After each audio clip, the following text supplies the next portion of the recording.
नमस्कार दोस्तों, स्वागत है आपका आज के मुख्य समाचार में, जिसमें सबसे पहली और बड़ी ब्रेकिंग न्यूज में आपको बताएंगे कि सेना पीओके लेने के लिए है तैयार, बस आदेश का इंतजार। उत्तरी कमान के प्रमुख उपेंद्र द्विवेदी का बड़ा बयान। दूसरी ब्रेकिंग न्यूज में आपको बताएंगे कि पाकिस्तान के डिफेंस मिनिस्टर ने इमरान खान को दी धमकी, बोले आर्मी चीफ अपॉइंट हो जाने दीजिए, फिर इमरान से निपटेंगे। तीसरी ब्रेकिंग न्यूज में जिक्र होगा कि जम्मू कश्मीर में मीडिया पाकिस्तानी एजेंडे को अब नहीं दे रहा तवज्जो, इसीलिए मिल रही है मीडिया को धमकियां, होगी कार्रवाई। डीजीपी दिलबाग सिंह का बड़ा बयान। चौथी ब्रेकिंग न्यूज में आपको बताएंगे कि ताइवान पर हमले की तैयारी में चीन, फिर सीमा के करीब दिखे 17 चीनी प्लेन और 3 वारशिप। और पांचवी बड़ी खबर में आपको बताएंगे कि चीन में फूटा कोरोना बम, कई शहरों में लॉकडाउन जैसे हालात, अर्थव्यवस्था को लगेगा तगड़ा झटका। जी हाँ दोस्तों, हर एक खबर की गहराई में आपको ले जाएंगे, लेकिन उससे पहले अगर आपको भी देश की सेना और पीएम मोदी पर पूरा भरोसा है तो वीडियो को लाइक, चैनल को सब्सक्राइब और बेल आइकन जरूर दबाइएगा। रुक करते हैं सबसे पहली और बड़ी खबर की तरफ। सेना पीओके पर कब्जे को है तैयार, बस आदेश का इंतजार। उत्तरी कमान के प्रमुख उपेंद्र द्विवेदी का बड़ा बयान। जी हाँ दोस्तों, पाकिस्तान अधिकृत कश्मीर पर कुछ दिन पहले गृह मंत्री राजनाथ सिंह ने बड़ा बयान दिया था और जोर देकर कहा गया था कि पीओके फिर अपने कब्जे में लिया जाएगा। और अब गृह मंत्री के बयान के बाद लेफ्टिनेंट जनरल उपेंद्र द्विवेदी ने अपनी प्रतिक्रिया दी है और उनकी तरफ से साफ कहा गया है कि सरकार का जो भी निर्देश रहेगा उसका पालन किया जाएगा। वो कहते हैं कि हम कोई भी कार्रवाई करने के लिए तैयार हैं, जैसा सरकार का निर्देश रहेगा उसी हिसाब से काम किया जाएगा।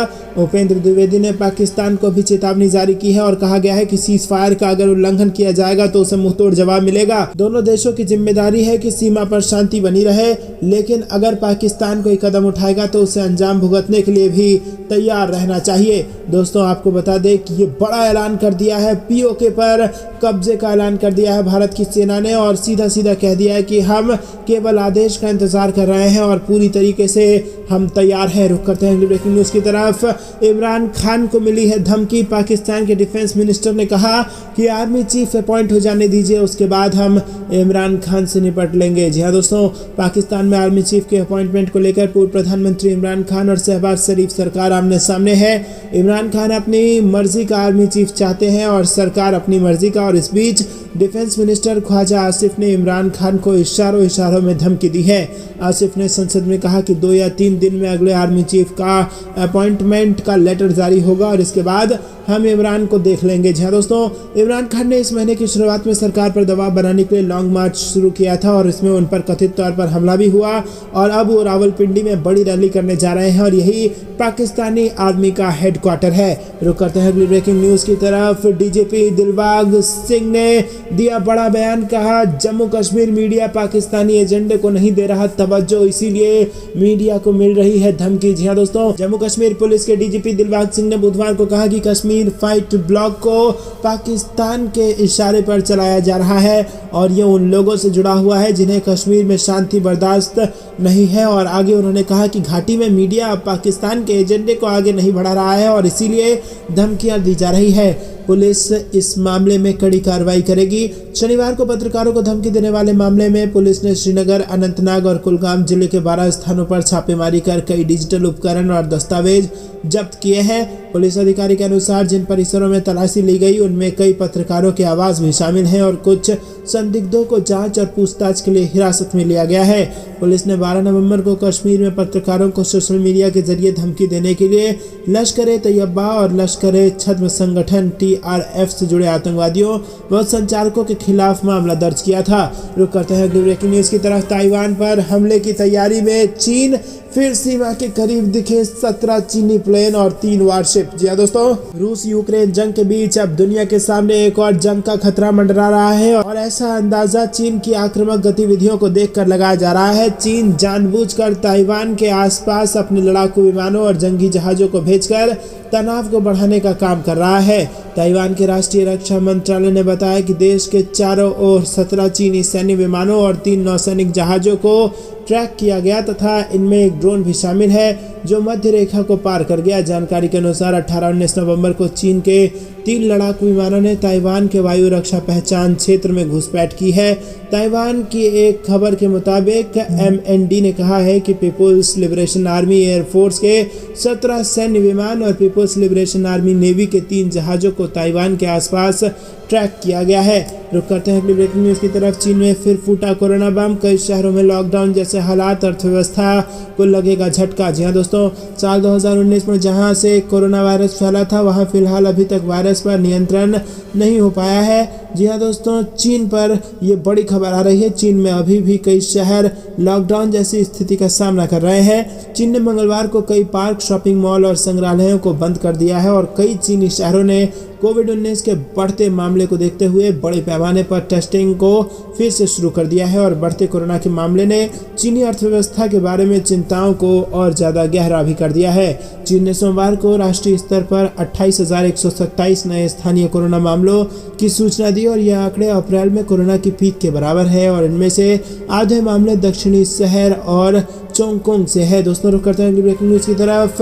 प्रदेश में 300 आतंकी सक्रिय और इनमें 82 विदेशी और 53 स्थानीय। जम्मू कश्मीर में जनरल द्विवेदी ने दिया ये बड़ा बयान। जी दोस्तों, उत्तरी सेना के commander lieutenant general Upendra Dwivedi ने बुधवार को पुंछ में कहा कि जम्मू कश्मीर में सक्रिय आतंकवादियों की कुल संख्या 300 है और इनमें से 82 विदेशी और 53 स्थानीय शामिल हैं, जबकि प्रदेश में सुरक्षा बलों को निशाना बनाने की सभी योजनाओं को विफल करने के सभी प्रयास जारी हैं। रुक करते हैं अगली ब्रेकिंग न्यूज़ की तरफ। जेपी नड्डा का गुजरात इलेक्शन 2022 में बड़ा दावा, चुनाव खत्म होने के बाद आम आदमी पार्टी के नेता छोड़ देंगे गुजरात। जी हाँ दोस्तों, गुजरात विधानसभा चुनाव में बीजेपी की जीत सुनिश्चित करने के इरादे से पार्टी के दिग्गज नेता लगातार चुनावी सभाओं को संबोधित कर रहे हैं और इसी कड़ी में बीजेपी के राष्ट्रीय अध्यक्ष जेपी नड्डा ने मंगलवार को पार्टी के उम्मीदवार जेठा भारवाड़ के समर्थन में पंचमहल जिले के शहरा कस्बे में प्रचार अभियान के दौरान दावा किया कि गुजरात चुनाव खत्म होने के बाद आम आदमी पार्टी नेता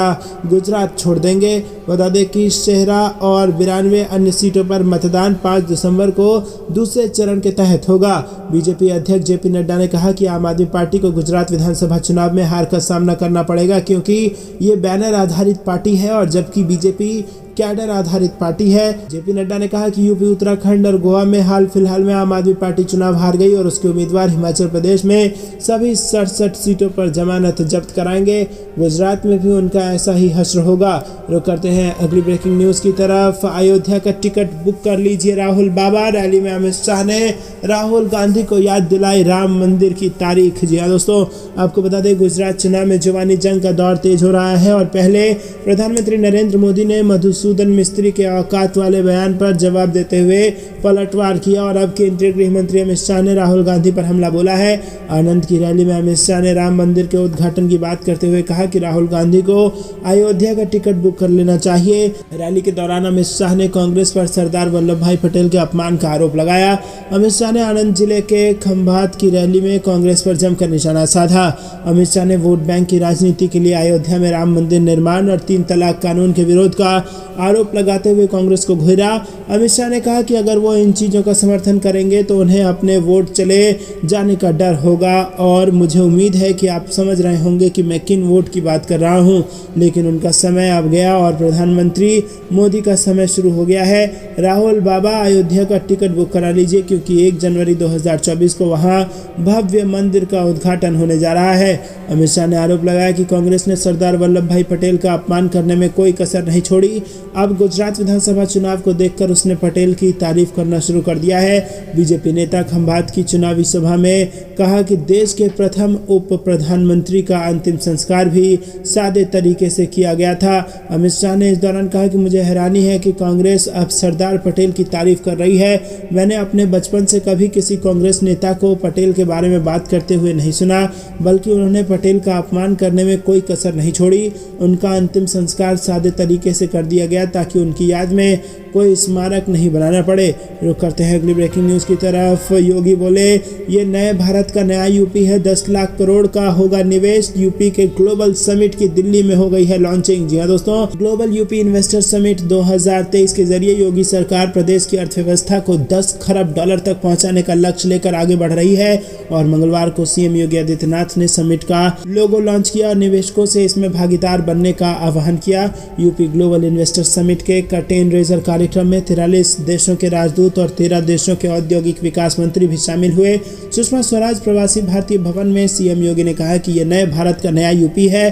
भारत की अर्थव्यवस्था को $5 ट्रिलियन की अर्थव्यवस्था बनाने के लिए यूपी का योगदान $1 ट्रिलियन का देने के लिए सरकार लगातार प्रयास कर रही है और इसके लिए अगले साल फरवरी में 10 से 12 फरवरी तक उत्तर प्रदेश में इन्वेस्टर समिट का आयोजन किया जा रहा है। दोस्तों रुक करते हैं अगली ब्रेकिंग न्यूज की तरफ। सीमा पर तालिबान और पाकिस्तान सेना के बीच हुई झड़प, दुरंत लाइन पर रात भर चली गोलियां। जी हाँ दोस्तों, आपको बता दें कि पाकिस्तान अफगानिस्तान के बीच सीमा दुरंत लाइन पाकिस्तान और तालिबान के बीच तनाव का मुख्य कारण है और इसे लेकर दोनों देशों के बीच स्थिति तनावपूर्ण है।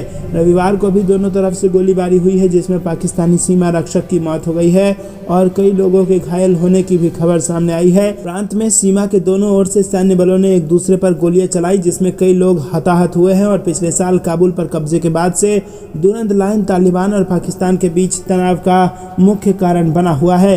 रुक करते हैं ब्रेकिंग न्यूज की तरफ। मोदी सरकार में पाकिस्तान और चीन सीमा पर बढ़ गई चौकसी, इजराइल की मदद से हर हरकत पर भारत की पैनी नजर, देश विरोधी गतिविधि को मिलेगा करारा जवाब। जी हाँ दोस्तों, प्रधानमंत्री नरेंद्र मोदी के नेतृत्व में केंद्र में सरकार बनने के बाद जहां पाकिस्तान और चीन की सीमा पर राजनीतिक दृष्टि से महत्वपूर्ण आधारभूत ढांचे का तेजी से निर्माण हुआ तो वहीं सीमा पर होने वाली हर हरकत पर नजर रखने के लिए तैयारी भी की गई है। पाकिस्तानी आतंकियों और चीनी सैनिकों की घुसपैठ रोकने के लिए सेना के साथ साथ आधुनिक तकनीक का भी भरपूर इस्तेमाल किया जा रहा है। सीमा को अभेद बनाने के इस प्रयास में इजराइल भारत की खुलकर मदद कर रहा है। भारत सेना इजराइल के कई मानव रहित एरियल व्हीकल से सीमा पर दुश्मन की हर गतिविधि पर नजर रख रही है।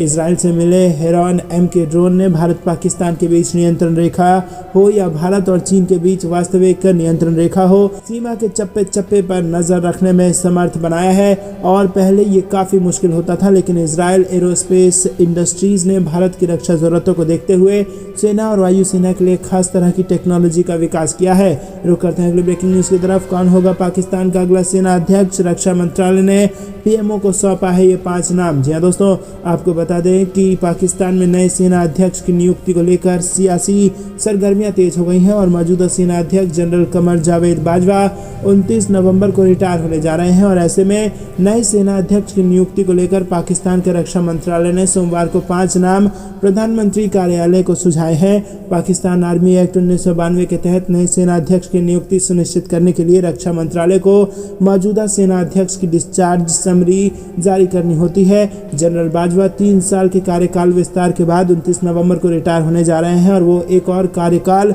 विस्तार से पहले ही इनकार कर चुके हैं। रिपोर्ट्स के मुताबिक प्रधानमंत्री कार्यालय को नए सेना अध्यक्ष की नियुक्ति को लेकर रक्षा मंत्रालय से सोमवार को रिपोर्ट मिल गई है और इस रिपोर्ट में 5 शीर्ष जनरल के नाम हैं जिनमें से एक का चुनाव जनरल जावेद बाजवा के उत्तराधिकारी के रूप में किया जाएगा। हालांकि पीएमओ ने रक्षा मंत्रालय से ऐसी किसी रिपोर्ट मिलने की पुष्टि नहीं की है। रुक करते हैं अगली ब्रेकिंग न्यूज की तरफ। फारूक अब्दुल्ला को भरोसा, पीएम मोदी खत्म करवा सकते हैं रूस और यूक्रेन का युद्ध। जी दोस्तों, जम्मू कश्मीर के पूर्व मुख्यमंत्री और national conference chief Farooq Abdullah ने प्रधानमंत्री मोदी पर भरोसा जताते हुए कहा है कि वो रूस और यूक्रेन के बीच चल रहे युद्ध को खत्म करवाने में बड़ी भूमिका निभा सकते हैं। उन्होंने कहा कि ये इस युद्ध की वजह से दुनिया के सामने बड़ा आर्थिक संकट खड़ा हो गया है। प्रधानमंत्री नरेंद्र मोदी लंबे समय से चल रहे युद्ध को खत्म करवा सकते हैं। दोस्तों, आपको बता दें कि अब्दुल्ला ने कहा कि मैं बहुत खुश हूं कि अगले साल भारत G20 सम्मेलन की अध्यक्षता करने जा रहा है। भारत के ऊपर बड़ी जिम्मेदारी है और मुझे लगता है कि प्रधानमंत्री रूस और यूक्रेन के बीच चल रहे युद्ध का हल निकालने में सफल होंगे क्योंकि इससे दुनिया को बड़े नुकसान का सामना करना पड़ रहा है। बाली में G20 सम्मेलन में प्रधानमंत्री नरेंद्र मोदी के संदेश को सभी देशों ने स्वीकार किया था और पीएम मोदी ने कहा था कि ये युग युद्ध का नहीं है, इसीलिए युद्ध नहीं होना चाहिए। रुक करते हैं ब्रेकिंग न्यूज की तरफ। बांग्लादेशी सेना और उग्रवादी संगठन के बीच मुठभेड़, 200 से ज्यादा लोगों ने भारत में ली शरण। जी हाँ दोस्तों, बांग्लादेशी सेना और कुकी चीन नेशनल आर्मी के बीच सशस्त्र संघर्ष के कारण पड़ोसी देश से 200 से ज्यादा लोग मिजोरम के दक्षिणी लांगतलाई जिले में आ गए हैं और एक अधिकारी ने सोमवार को यह जानकारी दी है। KNA कुकी चीन नेशनल फ्रंट की सशस्त्र शाखा है जो बांग्लादेश में समुदाय के लिए सुरक्षा और एक अलग राज्य की मांग करता है। अधिकारी ने बताया कि बांग्लादेश रैपिड एक्शन बटालियन और KNA के बीच हालिया मुठभेड़ के कारण रविवार को शाम 125 महिलाओं और बच्चों समेत 274 बांग्लादेशी अपने गांव से भाग गए और लांगतलाई जिला प्रवेश कर गए। रुक करते हैं अगली ब्रेकिंग न्यूज की तरफ। अमेरिका में भारतीय राजदूत ने दिया बड़ा बयान, कहा भारत और अमेरिका के बीच संबंध दो तरफा सड़क एक साथ काम कर रहे हैं नासा और इसरो। जी हाँ दोस्तों, अमेरिका में भारत के राजदूत तरनजीत सिंह सिद्धू ने रविवार को कहा कि भारत अमेरिका संबंध दो तरफा है और ये एक बहुत ही सहजीवी संबंध है। इंडिया हाउस वाशिंगटन में उन्होंने कहा कि ये दो तरफा है और ये एक बहुत ही सहजीवी संबंध है। जैसे कि प्रधानमंत्री नरेंद्र मोदी ने कहा था कि हम जिस भारत का सपना देखते हैं उसमें से अधिकांश हमारे आगे है और ये केवल एक यात्रा है जिसे हमने शुरू किया है। हम अपने आगे की यात्रा में शामिल होने के लिए अमेरिका जैसे अपने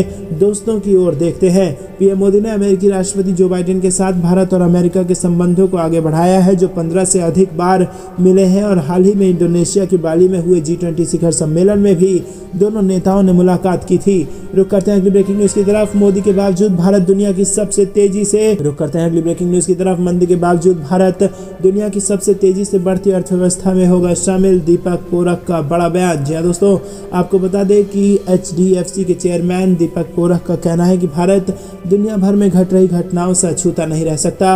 अगर दुनिया के दूसरे देशों में मंदी आती है तो भारत को भी कुछ मंदी का सामना करना पड़ेगा, फिर भी भारत सबसे तेजी से बढ़ती विश्व अर्थव्यवस्थाओं में से एक बना रहेगा। दीपक पारेख ने 21 नवंबर को the institute of chartered accountants of India में हो रहे 21वें वर्ल्ड कांग्रेस ऑफ अकाउंटेंट्स में बोलते हुए कहा कि भारत दुनिया से अलग थलग नहीं रह सकता।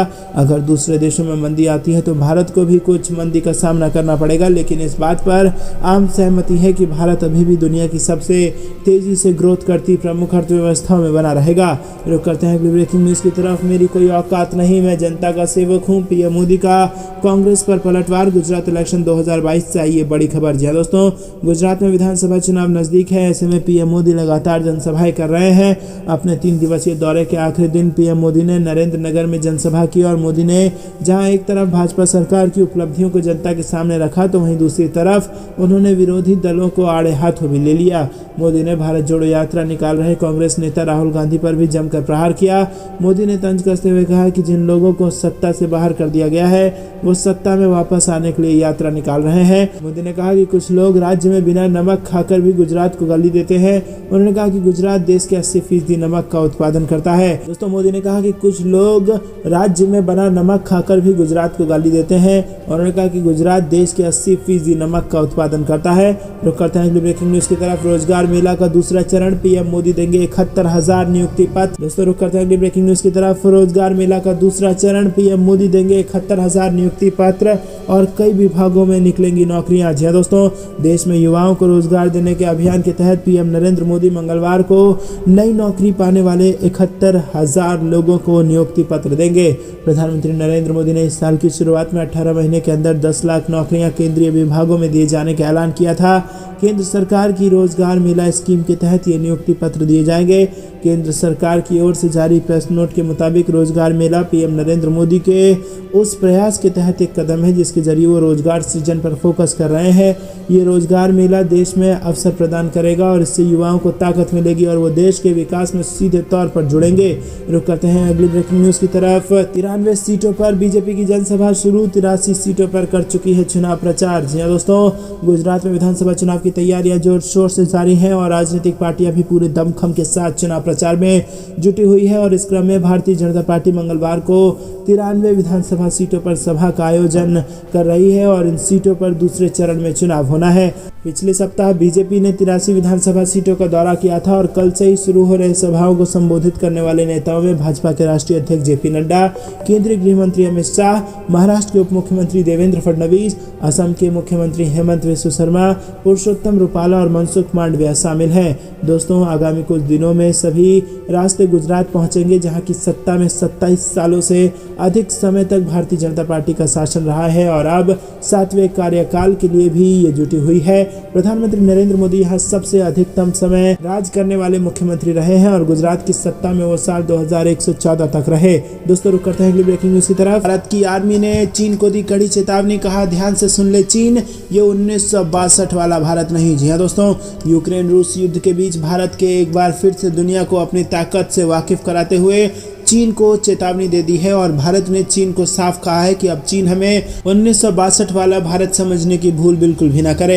हम 2022 का अत्याधुनिक देश हैं और देश ने हर मोर्चे पर तरक्की कर ली है। सेना ने कहा कि न केवल इंफ्रास्ट्रक्चर के फील्ड में बल्कि हर क्षेत्र में भारत काफ़ी आगे निकल गया है। सेना ने चीन को चेताते हुए कहा कि भारत पिछले 60 सालों में अपनी सैन्य शक्तियों को बहुत ज़्यादा मजबूत कर चुका है।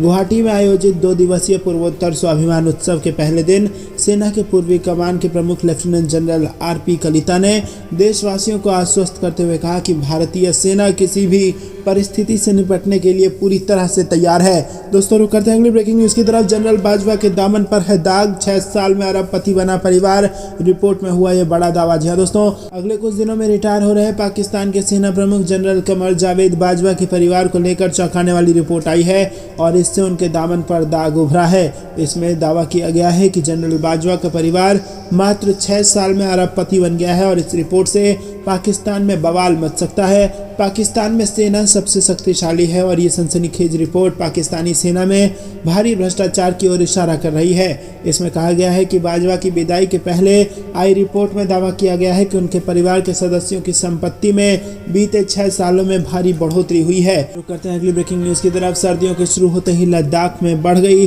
PLA की मूवमेंट, संयुक्त सशस्त्र ब्रिगेड की तैनाती, चीन के हर कदम पर भारत की है पैनी नजर। जी हाँ दोस्तों, भारतीय सेना प्रमुख जनरल मनोज पांडे 12 नवंबर को सार्वजनिक रूप से यह स्पष्ट कर दिया था कि चीन LAC के साथ साथ बुनियादी ढांचे का विकास कर रहा है।